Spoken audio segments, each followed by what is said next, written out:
Parceria Hospital Sírio-Libanês. Pratique o isolamento social. Fique em casa.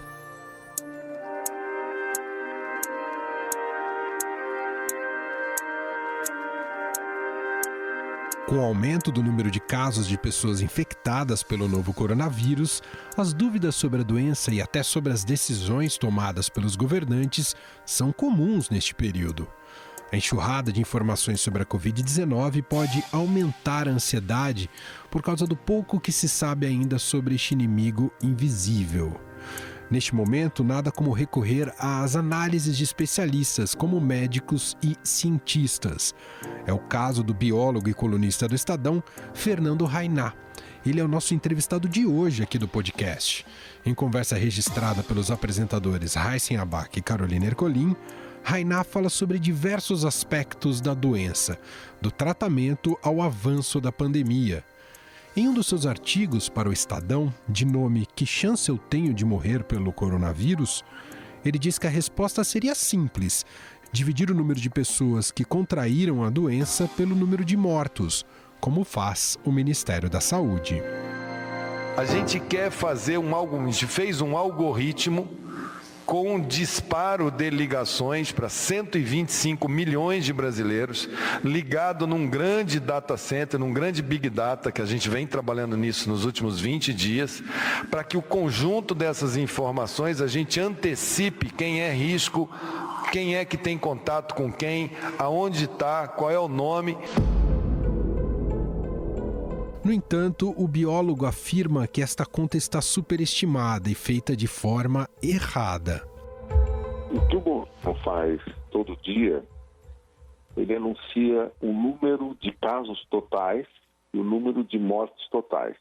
Ele pega o número de mortes totais, divide pelo número de casos totais e calcula um número, que em geral está dando 4%, 3,4%, dependendo do dia. E chama isso de taxa de letalidade. Na verdade, o erro conceitual aí é que quando as duas coisas estão crescendo, é muito difícil calcular a taxa de letalidade. Então, o melhor jeito para vocês entenderem é explicar como é que é o jeito correto de calcular a taxa de letalidade. O jeito correto, que é uma coisa que não dá para fazer durante uma pandemia, mas dá para fazer depois que uma onda de infecções passou. Por exemplo, em Wuhan, na China, a gente teve um aumento de casos, depois uma diminuição, né? Aí dá para fazer a conta. Deixa eu explicar como é que você faria essa conta se pudesse fazer um experimento. Você pegaria, 1.000 pessoas, infectaria todas elas com o vírus, tá certo? E esperaria elas desenvolverem a doença, umas mais sérias, outras, grande maioria, a doença muito leve, e esperaria talvez várias semanas até o desfecho do experimento. Então daí todas essas pessoas, ou depois desse tempo, estariam totalmente curadas, ou algumas teriam morrido. Daí o teu universo é 1.000 pessoas, você vê quanto morreu durante esse experimento fechado e divide o número de mortes pelo número total de pessoas. Aí você vai ter a taxa de letalidade do vírus, da infecção pelo vírus. Tá? Em Wuhan, na China, é isso que eles tentaram fazer. Você pegou todas as pessoas que foram infectadas nas cidades, esperou a pandemia passar pelas cidades, e dividiu o número de mortos pelo número de pessoas infectadas. Esse número em Wuhan deu por volta de 2%, tá certo? De cada 100 pessoas que foram detectadas com infecção, 2 morreram. Mas mesmo em Wuhan, esse número está superestimado. Por quê? Porque tem um número enorme de pessoas, que ninguém sabe quanto, que pegaram a doença e nem foram procurar ninguém, não foram no hospital, não foram em lugar nenhum, porque a doença é muito leve. Em outro importante artigo de nome Foi descoberto um possível tratamento, o biólogo Fernando Rainá fala do grande arsenal de medicamentos já existentes que podem ser testados em pacientes com coronavírus, tema muito presente nas coletivas do ministro da Saúde, Luiz Henrique Mandetta. Então, a cloroquina, nós já monitorávamos isso desde a primeira produção que tivemos lá atrás, o primeiro paper, ainda no mês de fevereiro. E havia indícios, e continuamos como indícios. São poucos pacientes tratados, não sabemos se o medicamento foi decisivo ou não para o caso, precisa ser feito em maior escala. Fernando Rainá lembra que, no caso da hidroxicloroquina, os estudos realizados até agora são muito pequenos, mas que, se confirmarem sua eficácia, é uma grande arma contra o coronavírus. O que existe de publicado na literatura científica são 2 estudos sobre cloroquina, né? Um feito pelos franceses, que foi feito muito às pressas, e foi publicado exatamente porque ele teve resultados aparentemente bons, mas é uma amostragem muito pequena. E depois teve um outro estudo feito na China, que também mostrou uma melhora nos casos, mas também é um estudo muito pequeno, né? Então, o que está acontecendo é que em vários hospitais eles estão fazendo esses estudos. Você vai dando para alguns pacientes, vai vendo se melhora, compara com os pacientes que você não deu e vai acumulando casos e acumulando uma certa experiência. Esses dados todos que estão sendo acumulados em tempo real, agora em Nova York, em vários lugares do mundo, na Europa, aqui no Brasil, eles ainda não foram compilados e agregados, entendeu? Então, enquanto isso não for feito, você tem uma impressão. Entendeu? Os médicos que estão trabalhando no front, lá tratando os pacientes, eles podem ter uma impressão, olha, eu acho que melhora. Não, o outro acha que talvez não melhore tanto. Mas enquanto isso tudo não for compilado, não vai dar para saber. O problema numa pandemia é que você não pode ficar esperando isso. Porque a pandemia tem, 3 meses, agora 4 meses, e esses estudos levam muito mais tempo para fazer. E os médicos têm normalmente a liberdade de receitar coisas fora da recomendação clássica. Isso é uma liberdade que todo médico tem. Agora, se você achar que no teu paciente específico você deve usar uma outra coisa que não foi a recomendada, o médico tem essa liberdade. Mas nós ainda estamos num momento que a gente não tem certeza que funciona. O que é importante dizer é o seguinte: se funcionasse super bem, assim, você deu, o cara sarou, já daria para saber, entendeu? O fato de a gente não ter ainda uma coisa clara quer dizer que talvez ele melhore, mas não deve ser uma, que a gente chama em medicina, uma bala de prata, entendeu? Um troço que vai resolver um problema. Daqui a pouco, em 20 segundos, a gente segue ouvindo o biólogo e colunista do Estadão, Fernando Rainá. Ele ainda vai falar sobre a imunização natural, isolamento social e flexibilização desse distanciamento. Ah, e não se esqueça, no final do podcast, temos o imperdível quadro Fique em Casa, com a apresentação da Renata Cafardo. Já já eu volto. Em tempos de Covid-19, vamos ser responsáveis, praticando isolamento social e não disseminando notícias de fontes desconhecidas. O Hospital Sírio-Libanês tem uma página especial com informações sempre atualizadas. Acesse hsl.org.br/coronavírus.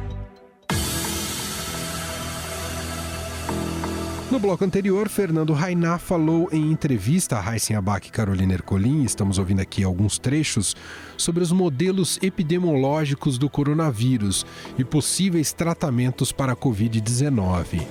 Agora, o biólogo explica sobre a imunização natural das pessoas que já tiveram a Covid-19, tema levantado inclusive pelo presidente da República, Jair Bolsonaro. Esse vírus é igual uma chuva. Vai molhar 70% de vocês, certo? Assim, isso ninguém contesta, de toda a nação. vai ficar livre de pandemia depois que 70% for infectado e conseguir os anticorpos. Ponto final. Quando você tem um vírus novo que chega numa população, como é o caso do coronavírus na população brasileira, no mundo inteiro, esse vírus vai pulando de uma pessoa em pessoa. Uma pessoa infecta a outra, outra infecta a outra. E esse vírus só para de infectar novas pessoas quando ele não encontra mais pessoas que ele pode infectar. Tá certo? Aí a pandemia acaba sozinha, quando ele não encontra mais pessoas. Isso é um fenômeno inexorável. O que acontece é que quando ele pula de uma pessoa para outra, ele pode pular para uma pessoa que não teve a doença para infectar essa outra pessoa. Ou ele pode tentar pular para uma pessoa que já teve a doença. Quando ele tenta pular para uma pessoa que já teve a doença, essa pessoa é imune. Ela já teve a doença, ela já tem anticorpos e o vírus não consegue entrar nela. Ele cai na boca da pessoa e é morto ali pelo sistema imune da pessoa. Então, a Angela Merkel foi a primeira chefe de Estado, ela é uma cientista de formação, ela falou, olha, mais cedo ou mais tarde, 70% da população alemã vai ser infectada, tá certo? E isso causou uma polêmica enorme e tal. Agora, qual o outro jeito de você não deixar o vírus pular de uma pessoa para outra? Você fazer o isolamento. Ou seja, o processo fica muito mais lento quando a gente faz o isolamento clássico. Todo mundo fica dentro de casa, como a gente está vivendo. É mais difícil do vírus pular. O que acontece nesse momento? O espalhamento do vírus fica mais lento. Ele vai acabar atingindo 70%, 80% das pessoas se não tiver uma vacina, mas ao longo de um tempo muito longo. Qual a vantagem do tempo longo? A vantagem do tempo longo é que não sobrecarrega os hospitais, entendeu? Você consegue tratar bem de todos os doentes. Isso diminui muito a mortalidade se você conseguir tratar bem de todos os doentes. Esse assunto que foi tocado por Fernando Rainá está presente no artigo Rascunho de Estratégia, em que defende que a única medida capaz de amenizar esse colapso é o isolamento social, como informa o Ministério da Saúde. Eu não tenho dúvida que as medidas de distanciamento social são fundamentais para que o sistema de saúde se organize. Agora, fazer uma transição direta, sem termos os condicionantes de saúde, quais são? Equipamentos de proteção individual, como você mesmo está usando, termos respiradores mecânicos e termos testes laboratoriais e leitos em quantitativo suficiente, é temerário. Segundo o biólogo, o isolamento espalha o número de casos da Covid-19 ao longo do tempo, diminuindo a sobrecarga no sistema de saúde e o número total de mortes. O que é importante depois desse tempo? A gente saber, ou o governo saber, qual a fração das pessoas numa população que já está imune ao vírus. Quando essa fração for alta, por volta de 70%, 80%, você pode acabar o isolamento. Porque o vírus não vai ter mais em quem entrar. E não vai ter, se você abrir o isolamento, não vai infectar praticamente mais ninguém. O resto que precisa ser infectado vai ser tratado no hospital e a pandemia acaba. Então esse é um modelo de como essas pandemias acabam. Qual o problema de sair do isolamento antes? Se você está no isolamento e você só tem um monte de casos e tal, mas na população em geral só tem, por exemplo, 2% das pessoas que já foram infectadas pelo vírus e são imunes. Isso quer dizer que 98% ainda são suscetíveis ao vírus. Aí você abre o isolamento. O vírus rapidamente se espalha nesses 98%, você vai ter um segundo pico, vai ter um terceiro pico, entendeu?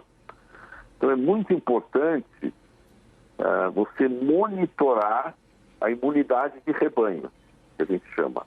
Ou seja, a porcentagem das pessoas que já foram infectadas. E, idealmente, saber individualmente quem são as pessoas infectadas.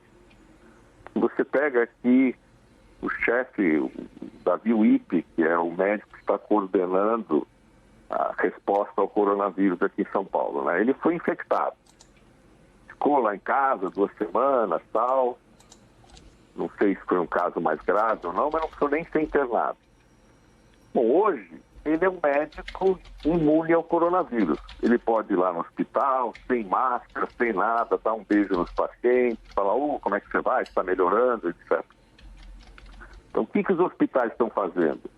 Eles estão pegando as pessoas que já foram infectadas e foram curadas e pondo na linha de frente para cuidar dos pacientes. A mesma coisa pode acontecer na sociedade, entendeu? Na medida que as pessoas forem pegando o vírus e se curando, elas já podem sair de isolamento, elas podem ir trabalhar. Mas existe uma outra questão. Como fazer com o fim do isolamento? Fernando Rainá escreveu sobre isso no artigo Fechar é mais fácil que abrir. O biólogo trata das regras de afrouxamento que já estão sendo discutidas pelo Ministério da Saúde. Lembro que a epidemia ela não é igual em todos os estados. Temos localidades que não teria, neste momento, nenhuma, eu diria, indicação, sem caso, de estar fazendo medida de distanciamento social. Essa que é a questão. Fernando Rainá defende que essa abertura seja feita com base em modelos epidemiológicos, além de montar um sistema de teste amplo e robusto para descobrir e acompanhar os focos e pequenos surtos que vão aparecer logo depois dessa abertura. Você sai da quarentena, você começa a liberar a quarentena quando a onda subiu, desceu e está chegando lá embaixo. Aí é a hora que você pode começar a relaxar. Então dá para imaginar que Nova York vai subir, vai chegar no pico e começa a descer. Por exemplo, a Itália já está começando a descer. Eles vão esperar descer. A China, depois que chegou embaixo, ela esperou ainda 2 semanas para abrir a quarentena. Então pode ser que em Nova York você esteja no fim da primeira onda, pensando em abrir a quarentena de Nova York, quando começa uma nova onda, por exemplo, em Los Angeles, ou São Francisco, ou sei lá, algum outro lugar. Provavelmente no Brasil vai ser uma coisa mais ou menos desse jeito, entendeu? A gente tem algumas cidades que estão tendo a primeira onda, aparentemente uma está um pouco na frente da outra, mas tem cidades que ainda não tem caso, entendeu? Se você tivesse um sistema muito sofisticado de testes e uma vigilância sanitária muito bem organizada, você fala, não, a onda está vindo em São Paulo, vamos fechar São Paulo. Mas, por exemplo, não precisamos fechar Campinas ainda. Aí, não, agora começou a chegar em Campinas, fecha Campinas. Mas para isso você teria que ter um número enorme de testes e uma vigilância muito sofisticada. Como você não tem, o mais seguro é fechar o estado, como foi feito em São Paulo. Entendeu? Você fecha o estado inteiro e... Porque se você... Qual o problema, na verdade, muito sério? É o seguinte, quando você fecha, leva 2 ou 3 semanas para você ver o efeito de você fechar, tá certo? É como um carro que está andando e você mete o pé no breque, ele não breca instantaneamente, ele leva 10 segundos para brecar, entendeu? A resposta é lenta. Então você fecha, e por isso que as pessoas que fecharam tarde demoraram para ver o resultado e tiveram um pico muito alto. Então você tem que fechar cedo. E é o mesmo problema de abrir. Por exemplo, eu vou abrir. Então, vamos abrir uma cidade qualquer. Eu abro. O que vai acontecer? Primeira semana não acontece nada. Parece que está tudo bem. Na segunda semana parece que está tudo bem. Na terceira semana parece que está tudo bem. No terceiro e no quarto semana começa a aparecer caso loucamente. Parece que começou uma segunda onda. Você tem que pilotar a intensidade da abertura e fechamento, mas você tem uma dificuldade enorme da ação de abrir e fechar, entendeu? O colunista do Estadão e biólogo Fernando Rainá diz que, apesar de evitarmos o erro da Itália, que demorou a adotar isolamento social, estamos cometendo o erro inicial dos Estados Unidos, de não testar massivamente a população. Aliás, os artigos de Fernando Rainá estão todos à sua disposição no nosso portal estadão.com.br.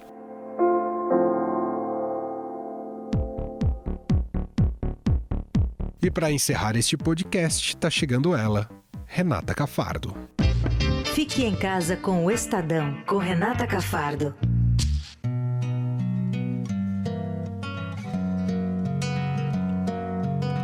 Quando não tinha nada eu quis, quando tudo era ausência esperei, quando tive... Pode aumentar o som, que hoje é dia de ficar em casa com música. O nosso convidado de hoje é o cantor e compositor paraibano Chico César. Chico, me conta, onde você tá isolado? Eu moro em São Paulo, estou aqui na minha casa, no Sumaré. Estou sozinho, isolado mesmo, já desde o dia 13 de março. E estou aqui com meus 2 cachorros e meu gato e meus instrumentos. Então eu componho bastante, limpo a casa na medida do possível e vou me virando. Eu fico bem, assim, não fico mal. Claro que a gente oscila, porque você sente a energia do resto do mundo e a gente faz parte disso. Nós somos um organismo só, né? E olha, mesmo nessa situação inédita que a gente está vivendo, o lado criativo do artista não para. Conversando com o Chico, a gente descobriu que ele está aproveitando muito bem esse tempo sozinho para focar na música. Tenho feito bastante músicas, umas músicas que têm a ver diretamente com o tema, outras não, e vou publicando na minha rede social. Eu tenho feito umas videoaulas do meu primeiro disco, ensinando como tocar as músicas do Aos Vivos. Então vou ali, acorde por acorde, digo, olha, dedo 1, na segunda casa, na terceira. Olha que legal. Originalmente, essa música é em Si maior, né? Aqui esse Si maior, pode ser assim também, claro, mas eu fiz assim, certo? Estar sozinho é estar muito à vontade, né? Ou estar de frente com você mesmo, assim, né? Todo o tempo, e daí a criação vem, a criação brota. Eu tenho feito bastante coisa, já fiz aí, sei lá, umas 10, 12 músicas, não sei. Só nessa quarentena? Tem muitas, tem uma que chama Indócio, que as pessoas acham muito engraçada, porque a música diz: eu tô em dó, eu tô em dócio, da loucura, eu tô indo aí. Não, você quer que eu fique em casa, amarre a asa, nem pense em sair. Não, eu tô com medo do bicho papão, que alguém atire no papa bonzinho, após a missa que não vai ninguém. E sobre bala para mim também, pela televisão. Se eu tô bem, tô temendo ser estrangulado pelo cobertor. Que pesadelo dele se eu sair, vou me acabar de amor. Muito boa, sensacional. Obrigada, viu, Chico? Obrigado. A gente encerra, então. Muito obrigada. Fique em casa aí e um beijo para vocês. Abraço. Tchau. O Estadão Notícias desta sexta-feira vai ficando por aqui. Contou com a apresentação minha, Emanuel Bonfim, participação de Renata Cafardo, produção de Gustavo Lopes e Bárbara Rubira e a montagem é de Nelson Volter. Diretor de jornalismo do Grupo Estado é João Fábio Caminoto. Seu comentário e sugestão você pode mandar pra gente no e-mail podcast@estadão.com. A gente se fala daqui a pouquinho, às 5 horas da tarde, com mais uma edição do podcast Na Quarentena. Até lá!